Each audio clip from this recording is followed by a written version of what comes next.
لله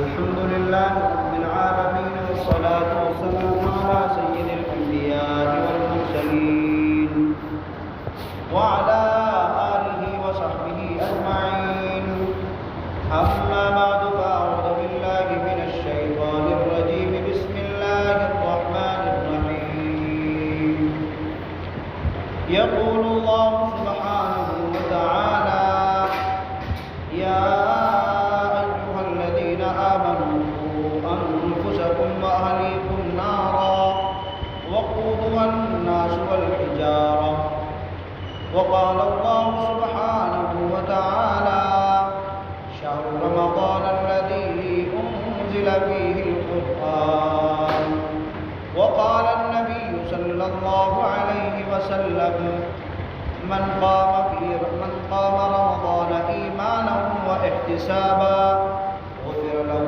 ما تقدم من ذنبه أو كما قال صلى الله عليه وسلم. میرے محترم بزرگوں، عزیزوں اور دوستوں، اللہ تبارک و تعالی نے ہم سب کو ایک زندگی دی ہے. اس زندگی کا ایک ایک لمحہ، ایک ایک منٹ، ایک ایک سیکنڈ یہ بڑا قیمتی ہے. اور یہ ایسا لمحہ ہے، ایسا وقت ہے، ایسا منٹ ہے، ایسا سیکنڈ ہے کہ یہ جو گزر جاتا ہے دوبارہ واپس نہیں آتا. اس لیے علماء نے ایک بات لکھی ہے الوقت اثمن من الذهب، کہ یہ وقت جو ہے سونا اور چاندی سے بھی زیادہ قیمتی ہے. سونا خریدنا آسان ہے، چاندی خریدنا آسان ہے، لیکن جو وقت گزر گیا پھر اس وقت پر حسرت اور افسوس کے علاوہ اور کچھ نہیں کیا جا سکتا ہے. اس لیے میرے بزرگوں، یہ جو زندگی اللہ نے دی ہے یہ زندگی برائے بندگی دی ہے، زندگی برائے بندگی دی ہے. اس لیے ایک شاعر کہتا ہے کہ تو برائے زندگی ہے یاد رکھ، تو برائے بندگی ہے یاد رکھ، بہر سر افگندگی ہے یاد رکھ، چند روزہ زندگی ہے یاد رکھ، ورنہ پھر شرمندگی ہے یاد رکھ، پر کر لے جو کرنا ہے آخر موت ہے، ایک دن مرنا ہے آخر موت ہے. تو یہ زندگی جو اللہ نے دی ہے نا، یہ برائے بندگی دی ہے. آتا ہے اس کا شعور آتا ہے، اور اس کا ایک وقت آتا ہے جب آدمی سوچتا ہے کہ میں نے اپنی پیاری زندگی اور اپنا اتنا قیمتی وقت میں نے کہاں بتا دیا. پھر حسرت اور افسوس کرتا ہے. اس زندگی میں بھی حسرت اور افسوس کرتا ہے، اور مرنے کے بعد بھی حدیث میں ہے رسول اللہ صلی اللہ علیہ وسلم نے فرمایا کہ انسان کو کل قیامت کے دن اور کسی چیز پر اتنا حسرت اتنا افسوس نہیں ہوگا جتنی حسرت اور جتنا افسوس اس کو اس وقت پر ہوگا جو وقت اللہ کے ذکر اور عبادت کے بغیر خالی گزر گیا ہے. اللہ کے ذکر اور عبادت کے بغیر خالی جو گزر گیا ہو، اس وقت کے گزرنے سے زیادہ، خالی وقت گزرنے سے زیادہ اور کسی چیز پر اس کو افسوس ہی نہیں ہوگا. یہ کیوں فرمایا، یہ کیوں بتلایا؟ ہمارے نبی محمد الرسول اللہ صلی اللہ علیہ وسلم اس امت کے لیے آپ رحمت بنا کر کے بھیجے گئے. اس امت کے لیے رحمت بنا کر کے بھیجے گئے. اس امت کو آپ نے ہر موڑ پر، ہر موقع کی، ہر جگہ کی، ہر کوشش کی، ہمارے نبی نے ایک جینے کا طریقہ اور زندگی گزارنے کا طریقہ ہمارے نبی نے بتلایا. اس لیے میرے بزرگوں امتی اصل میں تو وہی امتی ہوگا، امتی تو اصل میں وہی امتی ہوگا جو محمد الرسول اللہ صلی اللہ علیہ وسلم کی باتوں پر عمل کر کے زندگی گزار گیا ہوگا، اور وہی جنتی ہوگا۔ وہی کیا ہوگا؟ وہی کیا ہوگا؟ جنتی ہوگا۔ اس لیے میرے نبی نے فرمایا کل امتی یدخلون الجنہ الا من ابا، قالوا ومن یابا یا رسول اللہ؟ قال الذي اطاعنی دخل الجنہ، الذي اطاعنی دخل الجنہ۔ فرمایا کہ میری تمام امت جنت میں داخل ہوگی سوائے ان لوگوں کے جنہوں نے جنت میں داخل ہونے سے انکار کر دیا، جنہوں نے جنت میں داخل ہونے سے انکار کر دیا ہو۔ ہمارے نبی نے پوچھا، ہمارے نبی سے سوال کیا گیا کہ میرے نبی ذرا یہ تو بتلائیں، ایسا کون بدبخت ہوگا اور کون ایسا شخص ہوگا جو جنت میں داخل ہونے سے انکار کر دے؟ ایسا کون ہو سکتا ہے؟ اللہ کے نبی صلی اللہ علیہ وسلم نے فرمایا من اطاعنی دخل الجنہ ومن عصانی فقد ابا۔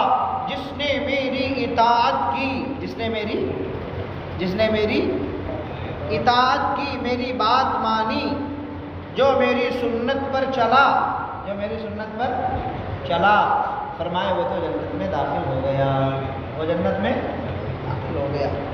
اور فرمایا جس نے میری نافرمانی کی، میری بات نہیں مانی، میری لائی ہوئی شریعت پر عمل نہیں کیا، تو ہمارے نبی نے فرمایا اس نے میری صرف اطاعت سے انکار نہیں کیا بلکہ اس نے جنت میں داخل ہونے سے انکار کر دیا۔ اس لیے میرے بزرگوں، ہماری پوری زندگی کا ایک ایک گوشہ، زندگی کا ایک ایک لمحہ سنت کے طریقے پر آئے۔ کس کے طریقے پر آئے؟ کس کے طریقے پر آئے؟ سنت کے طریقے پر۔ اس لیے کہ جو معیار ہے، جو تھرمامیٹر ہے، جو ایک ناپنے کا آلہ ہے، جس کو معیار مقرر کیا گیا ہے، وہ محمد الرسول اللہ صلی اللہ علیہ وسلم کی سنت ہے، صحابہ کا طریقہ ہے، صحابہ کا طریقہ ہے۔ اس لیے میرے بزرگوں، اللہ رب العزت نے ہمارے نبی محمد الرسول اللہ صلی اللہ علیہ وسلم پر قرآن کو نازل فرمایا، قرآن کو نازل فرمایا، اور قرآن کو قیامت تک کے لیے کتاب ہدایت اور دستور حیات بنا دیا۔ زندگی کے لیے قانون، قوانین، دستور، اور اللہ تعالیٰ نے قیامت تک آنے والے انسانوں کے لیے ہدایت کا سرچشمہ قرآن کو بنایا۔ کس کو بنایا؟ قرآن کو بنایا۔ میرے بزرگوں، اس لیے ہم اگر ہر موقع پر پڑھتے جائیں گے، قرآن پڑھیں گے اور قرآن ذرا ترجمے کے ساتھ پڑھیں گے، اس کے معنی اور مطلب کے ساتھ پڑھیں گے، تو ہمیں نظر آئے گا اور ہمیں لگے گا کہ واقعی میں یہ اللہ تو ہمارے ایک ایک سوال کا جواب دے رہا ہے، اللہ تو سوال کا جواب دے رہا ہے، اور واقعی میں یہ پورا قرآن سوال کا جواب ہے۔ پورا قرآن کیا ہے بھائی؟ ہاں، سوال کا جواب ہے۔ زکوٰۃ کس کو دینی ہے، زکوٰۃ کیسے دینی ہے، نماز کیسے پڑھنی ہے، حج کیوں کرنا ہے، یہ سب کا جواب ہے۔ اس لیے اللہ تعالیٰ نے فرمایا، آواز دیا، یا ایھا الذین آمنوا، اے ایمان والو، اللہ نے پکارا، اے ایمان والو، یا ایھا الذین آمنوا، اے ایمان والو۔ بندوں نے کہا، اے اللہ کیا آپ مجھ سے کیا کہہ رہے ہیں؟ یہ سوال جواب آپ ذرا ڈیپلی اس کو دیکھیں گے، گہرائی سے دیکھیں گے تو واقعی میں لگے گا کہ اللہ نے تو سارا جواب ہی جواب دیا۔ یا ایھا الذین آمنوا، اے ایمان والو۔ تو ایمان والوں نے کہا، جی میرے رب، جی میرے اللہ، یا میرے مولا، کیا بات ہے، مجھے کیوں آواز دی گئی؟ اللہ آواز دے رہا ہے اپنے بندے کو۔ یا ایھا الذین آمنوا، اے ایمان والو۔ ایمان والوں نے جواب دیا، لبیک یا ربنا، اے میرے رب، میں حاضر ہوں، بتلائیے کیا بات ہے۔ تو اللہ تعالیٰ کہہ رہا ہے، لا تلہکم اموالکم ولا اولادکم عن ذکر اللہ، لا تلہکم اموالکم ولا اولادکم۔ اے ایمان والو، بندوں نے کہا، جی میرے رب کیا بات ہے؟ تو اللہ نے کہا، لا تلہکم اموالکم ولا اولادکم، ایسا نہ ہو کہ کہ تمہارے مال اور تمہارے اولاد تم کو غافل کر دیں. تم کو کیا کر دے؟ کیا کر دے؟ غافل کر دے. تمہارے مال اور تمہارے اولاد تم کو غافل کر دے. تو ایمان والے نے سوال کیا، اللہ غافل کر دے، کس چیز سے غافل کر دے؟ کس چیز سے غافل کر دے؟ تو اللہ نے آگے جواب دیا، لا تلہکم اموالکم ولا اولادکم عن ذکر اللہ، کہ اللہ کے ذکر سے کس سے غافل کر دے؟ اللہ کے ذکر سے، اللہ کے دھیان سے، اللہ کی عبادت سے. علماء نے، مفسرین نے یہ ذکر اللہ سے مراد اللہ کی عبادت کو بتایا ہے کہ اللہ کا ذکر ہو. اور اصل عبادت یہی ہے. اصل عبادت کیا ہے؟ نماز بھی اللہ کا ذکر ہے، روزہ بھی اللہ کا ذکر ہے، حج بھی اللہ کا ذکر ہے. سارے اعمال جتنے اسلام کے سب کیا ہیں؟ اللہ کے ذکر ہے. اس لیے حدیث میں فرمایا، میں تم کو بتاؤں، الا انبئکم بخیر اعمالکم وازکاها عند ملیککم وارفعها فی درجاتکم وخیر من انفاق الذهب والفضة وخیر من ان تلقوا عدوکم فتضربوا اعناقهم ويضربوا اعناقكم قالوا بلا قال ذکر اللہ. ایک موقع پر ہمارے نبی نے فرمایا، کیا میں تم کو ایک بات بتاؤں؟ ایک بات بتاؤں؟ صحابہ نے کہا ضرور بتائیں. فرمایا ایسی بات بتاؤں جو تمہارے لیے بہتر ہو، سونا سے، چاندی سے، اور روپیے سے، پیسے سے، اور مال سے، اور دولت سے، اور دشمنوں سے مقابلہ کر رہے ہو، وہاں پر تمہاری گردنیں اڑا رہے ہو، تم ان کی گردن مار رہے ہو، ساری چیزوں سے بہتر چیز ایک بتاؤں؟ صحابہ نے کہا ضرور یا رسول اللہ، ضرور بتائیں. تو ہمارے نبی نے فرمایا اللہ کا ذکر ہے. کیا ہے؟ کیا ہے بھائی؟ اللہ کا ذکر ہے. دیکھو اللہ کا ذکر کہتے کس کو ہیں؟ اللہ کا ذکر 3 تسبیحات پوری کر لینے کو نہیں کہتے ہیں. اللہ کا ذکر استغفار پڑھ لینے کو نہیں کہتے ہیں. اللہ کا ذکر ایک مرتبہ قرآن پڑھ کر کے بند کر دینے کو نہیں کہتے ہیں. اصل اللہ کا ذکر یہ ہے کہ اللہ کا دھیان نصیب ہو جائے. کیا نصیب ہو جائے؟ کیا نصیب ہو جائے؟ استحضار. ہم جو عمل کر رہے ہوں اس عمل کے وقت اللہ کا دھیان آ جائے کہ یہ میں سود کا کاروبار کرنے جا رہا ہوں، اللہ اس کو مٹا دیں گے، اور اللہ کا اس میں حکم ہے. یہ ذکر ہے. یہ کیا ہے؟ یہ ذکر ہے. ہم کسی کا دیا لیا، کسی نے ہمیں پیسے دیے اور کسی نے کوئی امانت رکھی، ہم اس میں خیانت کرنے لگے، اس وقت یاد آ جائے کہ اللہ اس پر محافظ ہے اور اللہ اس کی پوچھ گچھ کریں گے. یہ اللہ کا ذکر ہے. یہ کیا ہے؟ یہ کیا ہے؟ تو اللہ کا ذکر صرف تسبیح پورا کر لینا، اللہ کا ذکر صرف قرآن پڑھ کے بند کر دینا، واقعی میں بڑے اذکار ہیں. یہ بڑے اذکار ہیں، لیکن یہ ذکر حقیقی یہ ہے کہ اس کو پڑھ کر کے اور یہ ذکر کر کے اور یہ تسبیحات پوری کر کے اور قرآن تلاوت کر کے اللہ کا دھیان نصیب ہو جائے. اللہ کا دھیان نصیب ہو جائے. ورنہ میرے بزرگ کو بتاؤں آپ کو، علماء نے لکھا ہے الذکر مع الغفلہ یزید الغفلہ. فرمایا غفلت کے ساتھ ذکر کرنا، غفلت کے ساتھ ذکر کرنا. غفلت جانتے نا؟ غفلت یعنی بے دھیانی اور ایسے چلتے پھرتے اور بغیر ارادہ کے غفلت سے ذکر کرنا. فرمایا یہ غفلت کو اور بڑھا دے گا. غفلت کو، اب آدمی پڑھ رہا ہے تسبیح سبحان اللہ سبحان اللہ سبحان، ہاں بھائی حاجی صاحب کیا حال ہے؟ اچھا سبحان اللہ، ہاں وہ گئے تھے وہاں پر کیا ہوا؟ سبحان اللہ، وہ لوٹ ہے کہ یہ بات بھی چل رہی ہے اور یہ تسبیح بھی چل رہی ہے، یہ اور غفلت کو بڑھائے گی. اس لیے فرمایا حدیث میں ہے، رسول اللہ صلی اللہ علیہ وسلم نے فرمایا جب آدمی حج کرنے جاتا ہے، کہاں جاتا ہے؟ یہ بھی اللہ کا ذکر ہے. ہر موقع پر اللہ کا ذکر ہے.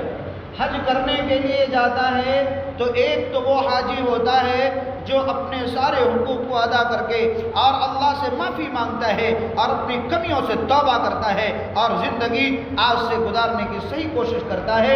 یہ ایسے لوٹتا ہے راجا کا یوم والدتہ امہ، ایسے آتا ہے جیسے آج ہی اپنی ماں کے پیٹ سے پیدا ہوا. سارے گناہ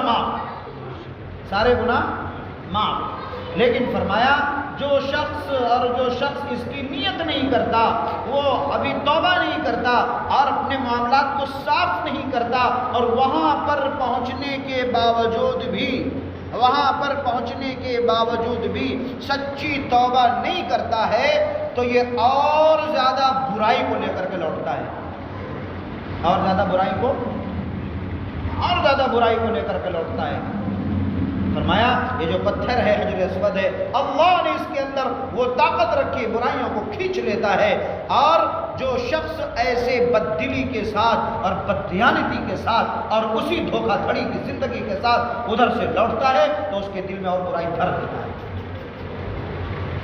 اس لیے فرمایا کہ ذکر جو ہے غفلت کے ساتھ ذکر کرنا اور غفلت کو بڑھا دیتا ہے، اور غفلت کو، تو اس لیے اللہ نے فرمایا اے میرے ایمان والے بندو، ایسا نہ ہو کہ تم کو تمہاری مال اور اولاد غافل کر دے۔ بندے نے پوچھا کس چیز سے؟ اللہ نے کہا ذکر اللہ، اللہ کے ذکر سے، اللہ کے دھیان سے تم کو یہ مال یا اولاد غافل نہ کر دے۔ ظاہر سی بات ہے، ساری غفلت یا مال کے چکر میں یا اولاد کے چکر میں۔ ہم اور آپ سب ذرا جو ہے سوچیں اور فکر کریں، آج نمازیں کیوں چھوٹ رہی ہیں؟ اولاد کے چکر میں یا مال کے چکر میں؟ آج حج کیوں چھوٹ رہا ہے؟ مال کے چکر میں، اولاد کے چکر میں۔ آج یتیموں کی مدد کیوں نہیں کر پا رہے ہیں؟ مال کے چکر میں، اولاد کے چکر میں۔ آج دوسروں کو دھوکہ کیوں دے رہے ہیں؟ مال کے چکر میں یا اولاد کے چکر میں۔ آج ہم سود پر، لون پر پیسہ کیوں اٹھا رہے ہیں؟ مال کے چکر میں یا اولاد کے چکر میں۔ آج ہم دوسروں کی زمینیں اور دوسروں کی جائیداد اور دوسروں کے روپیے پیسے ہڑپ کیوں کر رہے ہیں؟ مال کے چکر میں یا اولاد کے چکر میں۔ اس لیے اللہ نے فرمایا انما اموالکم و اولادکم فتنہ، یہ مال اور اولاد تمہاری آزمائش اور تمہارے لیے فتنہ ہے۔ کیا ہے بھائی؟ فتنہ ہے۔ اس لیے فرمایا ایسا نہ ہو یہ مال اور اولاد تمہاری اللہ کے ذکر سے روک دے، کہ اللہ تعالیٰ اگر روکے تو کیا ہوا؟ سوال ہوتا ہے، اے اللہ اگر مال نے، اولاد نے اللہ کے ذکر سے ہم کو روک دیا کیا ہوگا؟ تب کیا ہوگا؟ تو فرمایا وَمَن يَفْعَلْ ذَلِكَ فَأُولَٰئِكَ هُمُ الْخَاسِرُونَ، جو شخص مال و اولاد کے چکر میں پڑ کر نماز سے غافل ہوا، روزے سے غافل ہوا، حج سے غافل ہوا، زکوٰۃ سے غافل ہوا، یتیموں اور مریضوں کے اور بیماروں کے اور پریشان حال لوگوں کے اور کار خیر میں خرچ کرنے سے ان دونوں کے چکروں میں رکا، تو فرمایا اس سے زیادہ خسارے اور گھاٹوں میں پڑنے والا کوئی نہیں ہے۔ تو سوال ہوتا ہے پھر ہم کیا کریں؟ ہو گئی غفلت، نہیں خرچ کر پائے، نہیں ہو پائے، اب کیا کریں؟ تو اللہ جواب دیتا ہے۔ اس لیے میں نے کہا قرآن کی آیت سوال کا جواب ہے۔ اس پیرائے میں اور اس طرح یہ ذرا مائنڈ بنا کر کے آپ سنیے گا تو سمجھ میں آئے گی، قرآن کی آیت پوری سمجھ میں آئے گی۔ پھر بندہ کہتا ہے ٹھیک ہے اللہ غفلت ہو گئی، ہم خسارے میں پڑ گئے، اس خسارے سے نکلنے کا کوئی راستہ ہے؟ تو اللہ نے کہا ہے، راستہ ہے۔ وَأَنفِقُوا مِمَّا وَأَنفِقُوا، فرمایا خرچ کرو۔ اللہ نے کہا خرچ کرو۔ اس گھاٹے سے نکلنے کا راستہ یہ ہے کہ تم خرچ کرو۔ کیا کرو؟ ارے کیا کرو بھائی؟ بندے نے سوال کیا اللہ کیا خرچ کریں؟ کیا خرچ کریں؟ اللہ نے کہا مما رزقناکم، ان چیزوں میں سے خرچ کرو جو ہم نے تم کو دیا ہے۔ کس نے دیا ہے بھائی؟ ارے کس نے دیا ہے؟ کس نے دیا ہے؟ یہ مال، یہ اولاد، یہ وقت، یہ صحت اور یہ دولت اور یہ کوٹھی اور یہ بنگلہ اور یہ گاڑی اور یہ کپڑے اور یہ ساری چیزیں کس نے دیا ہے بھائی؟ ارے کس نے دیا ہے؟ اللہ نے دیا ہے۔ کس نے دیا ہے؟ یہ کہنا کہ ہم نے پڑھائی کر کے ہم نے کما لیا اور ہم نے یوں کیا اپنے علم اور اپنے اس پہ اور اپنی طاقت اور اپنی قدرت کی بنیاد پر کمایا اور کہتے بڑی محنت کی کمائی ہے، جانتے ہو تم میرے بزرگوں یہ فرعونیت کے بول ہیں۔ کس کے بول ہیں؟ فرعونیت کے اور قارونیت کے بول ہیں۔ قارون نے کہا تھا انما اوتیت علی علم عندی، یہ جو ہمارے پاس ملک اور خزانہ اور روپیہ اور حکومت دیکھ رہے ہو نا، یہ میرے علم کی بنیاد پر ملا ہے۔ کس بنیاد پر؟ کس بنیاد پر؟ اس نے کہا میں نے اپنی بنیاد پر کمایا ہے۔ قارون نے کہا تھا۔ قارون کے خزانہ کتنا تھا؟ ہمارا اور آپ کا پورا بارہ بنکی اور بحرے اور گونڈا اور لکھنؤ سب آ جائے تب بھی وہ مقابلہ نہیں کر پائے گا۔ قارون کا خزانہ روایت میں آتا ہے 40 خچروں پر یا 40 نوجوان آدمی پہلوان اس کے ان کمروں کی چابیوں کو لے کر کے چلتے تھے جن کمروں میں خزانہ رکھا ہوا تھا۔ جن کمروں میں خزانہ، آج اگر کسی کے پاس میں 1 کلو سونا ہو جائے تو بھائی کیا کہنے اس کے، 5 کلو ہو جائے تو پھر تو اپنی بھی نہیں رہے گا۔ 40 خچر، 40 گدھے یا 40 پہلوان چابی لے کر چلتے تھے، جن چابی سے ان قبروں کی تالیں کھلا کرتے تھے۔ تفسیر میں ہے۔ تو وہ کہہ رہا ہے انما اوتیت علی علم عندی، کیا بات کر رہے ہو تم موسیٰ، کیا بات کر رہے ہو؟ یہ تو مجھے اپنے علم اور میری صلاحیت کی بنیاد پر اور میری ایبلٹی اور میری جو ہے میرے اندر یہ قوت تھی، طاقت تھی، صلاحیت تھی، اس لیے مجھے ملا ہے۔ تو ایمان والوں نے دیکھا اور دیکھ کر کے ایک آیت آگے ہے فخرج علی قومہ فی زینتہ، وہ اپنے پورے زینت کے ساتھ، پورے لاؤ لشکر کے ساتھ اور پورے اپنے جاؤ خشم اور پورے جیسے نیتا نہیں نکلتے ہیں اپنی پوری ورکری کے ساتھ، کہہ رہے ہیں 500 گاڑی اس کی گئی ہے، ارے نہیں دیکھا، ارے وہ آج گیا ہے اس کی ورکری، آج 1 گھنٹے تک گاڑیوں کی بس لائن ہی لگی رہی ہے۔ حالانکہ سب کو پتہ ہے کہ یہ سب کرائے کی ہے، سب اس کی نہیں ہے، سب کرائے کی عزت ہے، کرائے کی عزت، لیکن اس کی اپنے پاس میں تھی جو اللہ نے دیا تھا۔ اللہ نے اس طرح جب نکلا تو ایمان والوں نے دیکھا اور ایمان والوں نے کہا وہی انہوں نے کہا یا لیت لنا مثل اوتی قارون، اے کاش اے کاش اے کاش مجھے بھی قارون کی طرح مال و دولت مل جاتی، مجھے بھی قارون کی طرح مجھے بھی مال و دولت مل جاتا، کتنا مزہ آتا، کتنا مزہ آتا۔ صحیح بات ہے، حقیقت ہے بھائی۔ انہوں نے کہا یا لیت لنا مثل ما اوتی قارون، قارون کی طرح مجھے بھی مل جاتا، کتنا مزہ آ جاتا۔ نبی علیہ السلام نے، اللہ تبارک و تعالیٰ واقعہ بیان کرتا ہے کہ اللہ تعالیٰ نے فوراً متنبہ کیا کہ نہیں یہ کام کی چیز نہیں ہے۔ جب دوسرے دن ہے فلما خسف به وبداره، جب اس کو اور اس کے پورے محل کو اور پورے خزانے کو جب دفن کر دیا گیا تو ان لوگوں نے ایمان والوں نے کہا کہ اللہ تبارک و تعالیٰ نے ہمیں مال نہ دے کر ہمارے اوپر احسان کر دیا ہے، ہمیں مال نہ دے کر کے کہنے لگے اگر قارون کی طرح مال مجھے ملتا تو آج ہم بھی دفن ہو جاتے۔ اس لیے اللہ نے فرمایا میرے بزرگوں وہ خرچ کرو جو ہم نے تم کو دیا ہے، جو کچھ میں نے دیا ہے۔ خرچ کرنے میں ہم سمجھتے صرف روپیہ پیسہ خرچ کر دیا جائے خرچ کرنا ہو گیا، نہیں، جو کچھ بھی اللہ نے دیا ہے اس کو، اس طاقت کو، اس قوت کو اللہ کے لیے اور اپنی زندگی بنانے کے لیے اور اپنے آخرت کو بنانے کے لیے اور انسانیت کو راست پر لانے کے لیے اور مدارس قائم کرنے کے لیے اور مساجد بنانے کے لیے اور یتیموں کو خرچ دینے کے لیے اور بیواؤں کی پرورش کے لیے اگر اللہ کے لیے اس کو خرچ کیا جائے، یہ ہے فرمایا میں نے سب کچھ تم کو دیا ہے، طاقت بھی دیا، قوت دیا، ہمارے پاس نہیں ہے، ہم کیا کر سکتے ہیں؟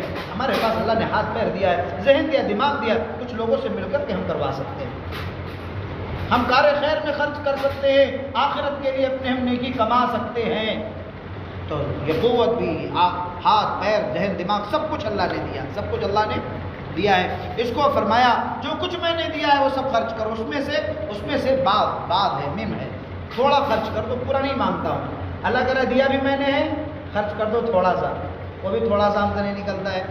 علماء نے لکھا ہے، ایک بڑی بات بتاتا ہوں آپ کو، ایک بڑے عالم نے لکھا کہ ایک آدمی جو سال بھر جس کی کمائی ہو اور سال گزرنے کے بعد ایک آنا اور ایک پائی کی زکوٰۃ ادا کر دے، پوری زکوٰۃ ادا کر دے، کچھ بھی باقی نہ ہو، تو فرمایا اس سے بڑا بخیل اور کوئی نہیں ہوگا، اس سے بڑا بخیل اور کوئی۔ وجہ اس کی فرمائی، وجہ اس کے بتائی کہ یعنی اس نے 2.5% صرف خرچ کیا اور باقی پورا 1 سال رکھا رہا، کوئی خرچ کرنے کا موقع اس کو ملا ہی نہیں کہ خرچ کرتا۔ سمجھنے کی بات ہے، بعد میں پریشان نہ ہو جانا کہ یہ کیا کہہ دیا۔ زکوٰۃ تو ادا ہوگی، بے شک ادا ہوئی، لیکن علماء لکھتے ہیں کہ پورے سال اس کے پاس رکھا رہا، کوئی خیر کا کام، خیر کے مواقع، کوئی یتیم، کوئی بیوہ، کوئی پریشان، کوئی جو ہے قیدی، اس کو ملا ہی نہیں کہ اس کے اوپر خرچ کر کے اس کے اوپر زکوٰۃ ہی نہ واجب ہوتی۔ اس لیے میرے بزرگوں یہ زندگی اللہ نے دی ہمیں بنانے کے لیے، اس کو بنایا جائے، یہ بھی وقت ہے۔ ابھی رمضان کا وقت آنے والا ہے، رمضان میں اپنے ہر گھر میں نماز قائم ہو، عورتوں کی بھی نماز قائم ہو، عورتیں گھروں میں نماز پڑھیں، تراویح پڑھیں، گھر میں ایک جگہ ضرور بنائی جائے، اپنی مسجد ہر گھر میں ایک جگہ ہو جس کو مسجد کے لیے خاص کیا جائے، یہ مسجد ہے۔ علماء نے لکھا ہے عورت گھر کی مسجد میں اعتکاف کرے گی، یعنی اس جگہ کو خاص کر لیا جائے، یہاں نماز پڑھنا، یہاں پر ذکر کرنا ہے، وہاں پر قرآن رکھا رہے کہ اس جگہ پر جاتے ہی مسجد کا خیال آ جائے۔ بہت اچھا ہے کہ جو جگہ باقی ہوگی جہاں نماز پڑھیں گے وہاں خیر برکت اترے گی، لیکن ہماری نماز اور ہمارے ذکر کرنے کے درمیان اترے گی، لیکن جو جگہ ہم نے مستقل نماز کے لیے خاص کر دی وہاں پر مستقل فرشتوں کا نزول ہوگا۔ اس لیے ہم اپنی وقت کی حفاظت بھی کریں اور رمضان کی قدر کریں، آنے والا ہے، تراویحیں مکمل پڑھیں، روزہ بھی مکمل رکھیں، اس کی بات بھی چلائیں، خود بھی رکھیں، دوسروں کو رکھنے کی تلقین بھی کریں۔ اللہ تبارک و تعالیٰ ہم سب کو عمل کی توفیق عطا فرمائے۔ سن رہے